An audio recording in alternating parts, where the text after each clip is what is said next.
গত 5ই আগস্টের পরে যে পরিমাণ চাঁদাবাজি, মামলাবাজি, হামলা হয়েছে, স্বাধীনতার পরে কখনো এটা হয়নি। এটা নির্দিষ্ট একটা দল করেছে, এটা আপনারা সবাই জানেন। সামনে যে নির্বাচন, এই নির্বাচনে আমি কিন্তু প্রার্থী।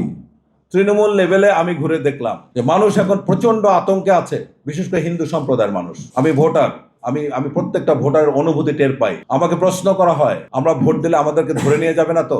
এই আপনাদের গণতন্ত্র? এবং যারা আওয়ামী লীগ করেছে তারা কি সবাই খারাপ? যে 10 ভাগ লোক খারাপ, যারা অন্যায় করেছে, অবিচার করেছে, অর্থ পাচার করেছে, খুন করেছে, রাহাজানি করেছে, তাদের শাস্তি দেন। গত 1.5 বছরে অন্তর্বর্তীকালীন সরকার কি করলো? কয়টা বিচার করলো?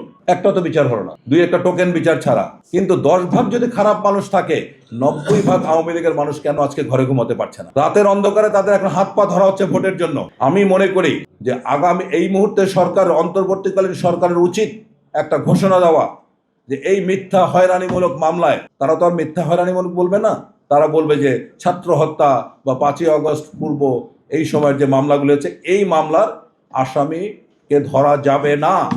এই ঘোষণা দেওয়া ছাড়া এই নির্বাচন সুষ্ঠু সুন্দর হতে পারে না। মানুষের ভিতর প্রচন্ড ভীতি কাজ করছে। অন্তর্বর্তীকালীন সরকারের কোনো গুরুত্ব নেই। আইন উপদেষ্টা একাধিকবার এক এক সময় এক একটা প্রজ্ঞাপন জারি করছেন।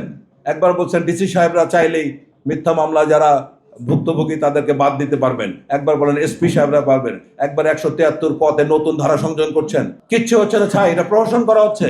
বাংলাদেশে প্রায় 1/4 ভোটার, ধরে নিলাম তারা আওয়ামী লীগ বা অন্য মানে এই সমমনা দলের, তারা এখন আতঙ্কে আছে। সুতরাং এই ভয় যদি কাটাতে না পারেন, আমি নিশ্চিত বলতে পারি, তারা যদি ভোট কেন্দ্রে না আসে, আগামী জাতীয় সংসদ নির্বাচনে অন্তত 200টা আসনে ভোট কাস্ট হবে 50%-এর নিচে। তাই যদি হয়, এই ভোটকে আপনি গ্রহণযোগ্য করতে কিভাবে বলবেন?